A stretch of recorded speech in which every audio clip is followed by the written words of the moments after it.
श्रीमद् भागवत पुराण दूसरा स्कंद 10वां अध्याय। श्री सुखदेव जी कहते हैं, परीक्षित, पुराणों में सर्ग, विसर्ग, स्थान, पोषण, उति, इत, मवंतर, इष्णुकथा, निरोध, मुक्ति और आश्रय, इन 10 विषयों का वर्णन है। इनमें से जो 10वां आश्रय तत्व है, उसको ठीक ठीक निश्चय करने के लिए कहीं श्रुति से, कहीं तपस्या से और कहीं दोनों के अनुकूल अनुभवों से महात्माओं ने अन्य 9 विषयों का बड़ी सुगम रीति से वर्णन किया है। ईश्वर की प्रेरणा से गुणों में शोभ होकर रूपांतक होने से जो आकाश आदि पंचभूत, शब्द आदि तन्मात्राएं, इंद्रियां, अहंकार और महत्व की उत्पत्ति होती है, उसे सर्ग कहते हैं। उस विराट पुरुष के उत्पन्न ब्रह्मा जी द्वारा जो विभिन्न चराचर सृष्टियों का निर्माण होता है, उसका नाम है विसर्ग। प्रतिपत नाश की ओर बढ़ने वाली सृष्टि को एक मर्यादा में स्थिर रखने के लिए भगवान विष्णु ने जो श्रेष्ठ सिद्धि होती है, उसका नाम स्थान है। उसके अपने द्वारा सुरक्षित सृष्टि में भक्तों के ऊपर उनकी जो कृपा होती है, उसका नाम है पोषण। मनवंतरों के अधिपति जो भगवत भक्ति और प्रजा पालन रूप शुद्ध धर्म का अनुष्ठान करते हैं, उसे मनवंतर कहते हैं। जीवों की वे वासनाएं जो कर्म के द्वारा उन्हें बांधने डालने वाली होती है, उति नाम से कही जाती है। भगवान के विभिन्न अवतारों और उनकी प्रेमी भक्तियों से विविध आख्याएं युक्त गाथा इस कथा है। जब भगवान योग निद्रा स्वीकार करके शयन करते हैं, तब इस जीव का अपनी उत्पत्तियों के साथ उनमें लीन हो जाना निरोध है। अज्ञान कल्पित कर्तव्य, भोग तत्व आदि आत्म भाव का परित्याग करके अपने वास्तविक स्वरूप परमात्मा में स्थिर होना ही मुक्ति है। परीक्षित, इस चराचर जगत की उत्पत्ति और प्रलय जिस तत्व में प्रकाशित होते हैं, वे परम ब्रह्म की है, आश्रय है। शास्त्रों में उसी को परमात्मा कहा गया है। जो नेत्र आदि इंद्रियों का अभिमानी दृष्टा जीव है, वही इंद्रियों में अधिष्ठाता देवता सूर्य आदि के रूप में भी है। और जो नेत्र गोलक आदि से युक्त दृष्ट देह है, वही उन दोनों को अलग अलग करता है। इन तीनों में यदि एकाएक ही अभाव हो जाए, तो दूसरे दोनों की उपलब्धि नहीं हो सकती। अतः जो इन तीनों को जानता है, वह परमात्मा ही है। उसका अधिष्ठान आश्रय तत्व है। आप उसका आश्रय वे स्वयं ही है, दूसरा कोई नहीं। जब पूर्वोक्त विराट पुरुष ब्रह्मांड को फोड़कर निकला, तब वह अपने रहने का स्थान ढूंढने लगा और स्थान की इच्छा से उस शुद्ध संकल्प पुरुष ने अत्यंत पवित्र जल की सृष्टि की। विराट पुरुष रूप में नर से उत्पन्न होने के कारण जो जल का नाम नार पड़ा, और उस अपने उत्पन्न किए हुए नार से वह पुरुष 1000 वर्षों तक रहा। इससे उसका नाम नारायण हुआ। उस नारायण भगवान की कृपा से ही दिव्य कर्म, काल, स्वभाव और जीव आदि की सत्ता है। अब उनकी अपेक्षा कर देने पर और किसी का अस्तित्व नहीं रहता। उन अद्वितीय भगवान नारायण ने योग निद्रा से जाकर अनेक होने की इच्छा की, तब अपनी माया से उन्होंने अखिल ब्रह्मांड बीज अपने पुण्य में वीर्य को 3 भागों में विभक्त कर दिया, अधिदेव, अध्यात्म और अश्रीभूत। परीक्षित, विराट पुरुष एक ही वीर्य 3 भागों में कैसे विभक्त हुआ, सो सुनो। विराट पुरुष के हिलने डुलने पर उनके शरीर में रहने वाले आकाश, इंद्रिय बल, मनोबल और शरीर बल की उत्पत्ति हुई। इससे इस सब का राजा प्राण उत्पन्न हुआ। जैसे सेवक अपने स्वामी राजा के पीछे पीछे चलते हैं, वैसे ही सबके शरीर में प्राण के प्रबल रहने से ही सारी इंद्रियां प्रबल रहती हैं। और जब वह सुस्त पड़ जाता है, तब सारी इंद्रियां भी सुस्त हो जाती हैं। तब प्राण जोरों से आने जाने लगा। तब विराट पुरुष को भूख प्यास अनुभव हुई। खाने पीने की इच्छा करते ही सबसे पहले उनके शरीर में मुख प्रकट हुआ। मुख से तालु और तालु से रसेन इंद्रियां प्रकट हुई। इसके बाद अनेक प्रकार से रस उत्पन्न हुए। जिसे रसना ग्रहण करती है। जब उनकी इच्छा बोलने की हुई तब वाक्य इंद्रियां, उनके अधिष्ठान देवता अग्नि और उनका विषय बोलना, ये तीनों प्रकट हुए। इसके बाद बहुत दिनों तक जब जल में ही वे रुके रहे, श्वास के वेग से नासिका छिद्र प्रकट हो गए। जब उन्हें सूंघने की इच्छा हुई तब उनकी नाक घ्राणेन्द्रियां आकर बैठ गई और उनके देवता गंध को फैलाने वाले वायुदेव प्रकट हुए। पहले उनके शरीर में प्रकाश नहीं था, फिर जब उन्हें अपने को तथा दूसरी वस्तुओं को देखने की इच्छा हुई तब नेत्रों के छिद्र उनका अधिष्ठान सूर्य और नेत्र इंद्रियां प्रकट हो गए। इन्हीं के रूप का ग्रहण होने लगा। जब वेद रूप ऋषि विराट पुरुष की स्तुतियां द्वारा जगाने लगे तब उन्होंने सुनने की इच्छा उत्पन्न हुई। उसी समय कान, उनके अधिष्ठान देवता दिशाएं और त्रियोतेंद्रिय प्रकट हुई। इससे शब्द सुनाई पड़ता है। जब उन्होंने वस्तुओं की कोमलता, कठिनता, हकलानापन, भारीपन, उद्धतता और शीलता का आदि जानने चाहिए तब उनके शरीर में चर्म प्रकट हुआ। पृथ्वी में से जैसे वृक्ष निकल आते हैं उसी प्रकार उस चर्म में रोग पैदा हुए और उनके भीतर बाहर रहने वाले वायु भी प्रकट हो गए। स्पर्श ग्रहण करने वाली त्वचा इंद्रियों भी साथ ही साथ शरीर में चारों ओर लिपट गई और उनसे उन्हें स्पर्श का अनुभव होने लगा। जब उन्हें अनेकों प्रकार के कर्म करने की इच्छा हुई तब उनके हाथ उग आए। उन हाथों में ग्रहण करने की शक्ति हस्ते हुई तथा उनके अधिक देवता इंद्र प्रकट हुए और दोनों के आश्रय से होने वाला ग्रहण रोक कर फिर प्रकट हो गया। जब उन्हें अदिष्ट स्थान पर जाने की इच्छा हुई तब उनके शरीर में पैर उग आए।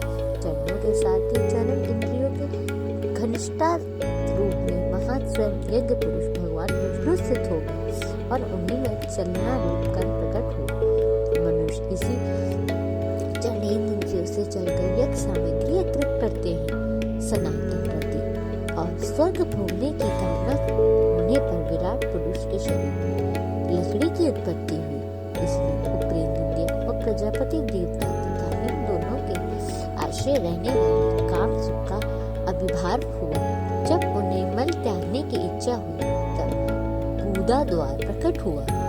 तत्पश्चात उन्हें पायु इंद्रिया और मित्र देवता उत्पन्न हुए।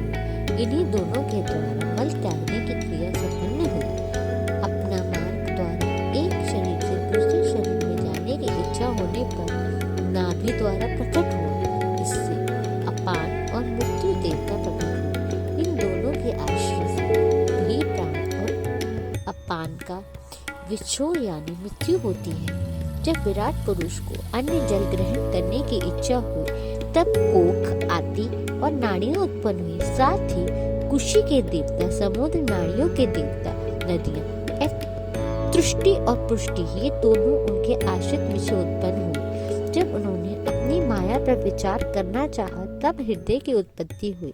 इससे मन रूपी इंद्रियां और मन से उनका देवता चंद्रमा तथा विषय कामना और संकल्प प्रकट हुए। विराट पुरुष के शरीर में पृथ्वी, जल और तेज से 7 धातुएं प्रकट हुई। त्वचा, चर्म, मांस, रुधिर, मेद, मज्जा और अस्थि थी। इसी प्रकार आकाश, जल और वायु के से प्राणियों की उत्पत्ति हुई। श्रोतादि सब इंद्रियां शब्दादि विषयों के ग्रहण करने वाली हैं। वे विषय अहंकार उत्पन्न हुए। मन सब विकारों का उत्पत्ति स्थान है और बुद्धि समस्त पदार्थों का बोध कराने वाली है। मैंने भगवान के इस स्थूल रूप का वर्णन तुम्हें सुनाया है। ये बाहर की ओर से पृथ्वी, जल, तेज, वायु, आकाश, अहंकार, महत्व और प्रकृति, इन 8 आवारणों से घिरा हुआ है। इनमें से परे भगवान का अत्यंत सूक्ष्म रूप है। वे अव्यक्त, निर्विशेष, आदि, मध्य और अंत से रहित एवं नित्य है। वाणी और मन की वहां तक पहुंच नहीं है। मैं तुम्हें भगवान के स्थूल और सूक्ष्म, व्यक्त और अव्यक्त जिन 2 रूपों का वर्णन सुनाया है, ये दोनों ही भगवान की माया के द्वारा रचित हैं।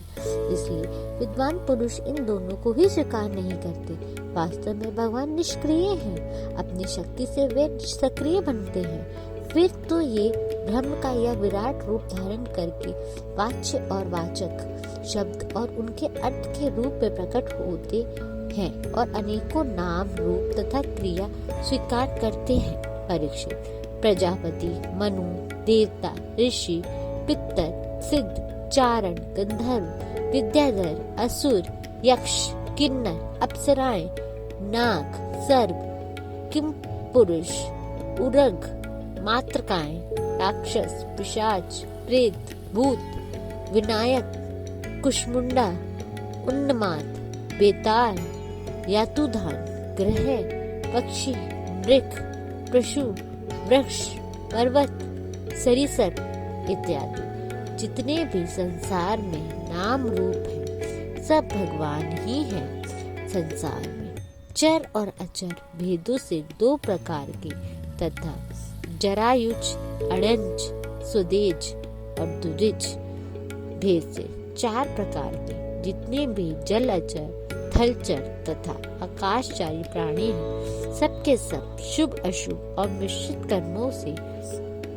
तदनुरूप फल है। सत्व की प्रधानता से देवता, रजोगुण की प्रधानता से मनुष्य और तमोगुण की प्रधानता से नार की योनियां मिलती हैं। इन गुणों से भी जब एक गुण दूसरे दो गुणों से अभिभूत हो जाता है, तब प्रत्येक गति के तीन तीन भेद हो जाते हैं। वे भगवान जगत के धारण पोषण के लिए धर्म में विष्णु रूप स्वीकार करके देवता, मनुष्य और पशु पक्षी आदि रूपों में अवतार लेते हैं, विश्व का पालन पोषण करते हैं। प्रलय का समय आने पर वे ही भगवान अपने बनाए हुए इस विश्व को काल्पनिक स्वरूप रुद्र का रूप ग्रहण करके अपने में वैसे ही लीन कर देते हैं जैसे वायु में क्लाय को। परीक्षित, महात्माओं को अचिंत्य ऐश्वर्य भगवान का इसी प्रकार वर्णन किया है, परंतु तत्वज्ञानी पुरुष को केवल इस सृष्टि, पालन और प्रलय करने वाले रूप में ही उनका दर्शन नहीं करना चाहिए, क्योंकि वे ही इससे परे भी हैं। सृष्टि की रचना आदि कर्मों का निरूपण करके पूर्ण परमात्मा के कर्म या कर्त पतन का संबंध नहीं जोड़ा गया है। वे तो माया के आरोपित होने के कारण कर्त तत्व का निर्देश करने के लिए ही है। यह मैंने ब्रह्मा जी के महाकल्प का आवांतरण कल्प को साथ वर्णन किया है। सब कल्पों में सृष्टि क्रम एक सा ही है। अंतर है तो केवल इतना ही कि महाकल्प के प्रारंभ में प्रकृति में क्रमशः महत्व आदि की उत्पत्ति होती है और कल्पों में के प्रारंभ में प्राकृतिक सृष्टि में जो की त्यों रहती है और चराचर प्राणियों की विकृत सृष्टि नवीन रूप से होती है। परीक्षित, काल का परिमाण, कल्प और उसके अंतर्गत मनमंत्रों का वर्णन आगे चलकर करेंगे। अब तुम पद कल्प का वर्णन सावधान होकर सुनो। शौनक जी ने पूछा, सूत जी, आपने हम लोगों से कहा था कि भगवान ने परम भक्त विदुर से अपने अति दुष्यज कुटुंबियों को भी छोड़कर पृथ्वी के विभिन्न तीर्थों में विचरण किया था। उस यात्रा में मैत्री ऋषि के साथ अध्यात्म के संबंध में उनकी बातचीत कहाँ हुई तथा मैत्री जी ने उनके प्रश्न करने पर किस तत्व को उपदेश किया। सूत जी, आपका सवाल बड़ा सौख्य है तथा विदुर जी का ये चरित्र हमें सुनाइए। उन्होंने अपने भाई बंधुओं को क्यों छोड़ा और फिर उनके पास क्यों लौट आए। सूत जी ने कहा, शौनक आदि ऋषियों, राजा परीक्षित ने भी यही बात पूछी थी। उनके प्रश्नों के उत्तर में सुखदेव जी महाराज ने जो कुछ कहा था वही मैं आप लोगों से कहता हूँ। सावधान होकर सुनिए। इसी के साथ 10वां अध्याय समाप्त हुआ।